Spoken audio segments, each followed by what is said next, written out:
मेरी तमाम पेरेंट्स से रिक्वेस्ट है, अगर आपकी बेटी घर में आईफोन ला रही है, महंगे महंगे गिफ्ट्स लेके आ रही है, या उसकी बैग्स बहुत ज़्यादा लग्जरी से भरा हुआ है, उसके कॉस्मेटिक्स लग्जरी से भरी हुई हैं, उसकी ड्रेसिंग में चेंज आया है, तो आप प्लीज़ उससे क्वेश्चनिंग करें, उससे सवाल जवाब करें। आपका हक है।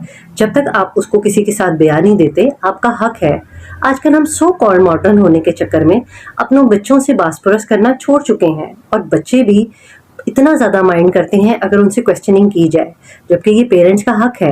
जब तक आप अपनी बेटी को बयान नहीं देते, आपका हक है कि आप पूछें, उनसे सवाल कर सकें, वो किस वक्त देर से आ रही हैं, किस वक्त नहीं, उनकी बाउंड्री लाइंस खींचें, उनसे उनसे क्वेश्चनिंग करना आपका हक है। उनको टाइम पे घर लाना, और जितनी आप इजाज़त दे सकते हैं उतनी इजाज़त दें।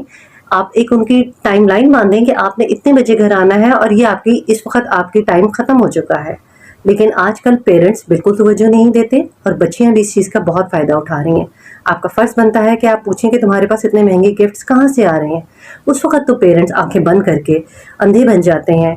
महंगे से महंगे गिफ्ट्स, महंगे से महंगी चीज़ें बच्चियां इस्तेमाल कर रही हैं, जबकि उसकी सैलरी इतनी नहीं है। और अगर वो कहती है कि मेरी दोस्त ने दिया है, तो उसकी दोस्त कौन सी इतनी लैंडलॉर्ड है जो इतने महंगे महंगे गिफ्ट दे रही है।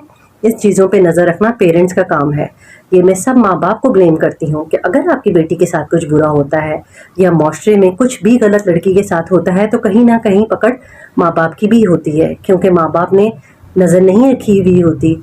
और बेटों पे भी नज़र रखने की बहुत सख्त ज़रूरत है। मेरा मैसेज तमाम लड़कियों के लिए भी है कि जब आप किसी लड़के को इतना ज़्यादा फ्री करती हैं, उनसे लोड मंगवाती हैं, उनके से महंगे महंगे गिफ्ट रिसीव करती हैं और उनके साथ होटलिंग करती हैं, तो वो आप पे अपना हक समझने लग जाते हैं। वो समझते हैं कि उन्होंने आप पे पैसा खर्च किया है, तो वो सब कुछ आपके साथ कर सकते हैं, और वो इस चीज़ को बहुत गलत फ़ायदा इस्तेमाल करते हैं। आपके वो रिश्तेदार नहीं हैं जो आपको मोबाइल फ़ोन दे रहे हैं, या आपको लोड करा के दे रहे हैं, या आपको महंगे महंगे गिफ्ट दे रहे हैं। उसके बदले में वो कीमत लेंगे, और वो कीमत मुख्तलिफ तरीके से निकलवाते हैं। कभी तो वो दोस्ती की सूरत में होती है, और वो कभी कभी बहुत ही सीरियस इशू बन जाती है। और आपने बहुत ज़्यादा लड़कियों को देखा होगा, कभी किसी होटल में मरी हुई पाई जाती हैं, कभी उनके साथ कुछ गलत हो जाता है। तो ये इन्हीं चीज़ों का नतीजा है जो आप सो कॉल्ड फ्रेंडशिप के नाम पे करती हैं। तो खुदा के वास्ते आप अपनी ख्वाहिशात को कम करें, अपने मियाँ की तनख्वाह पे राज़ी रहें, अपने माँ बाप की तनख्वाह पे राज़ी रहें।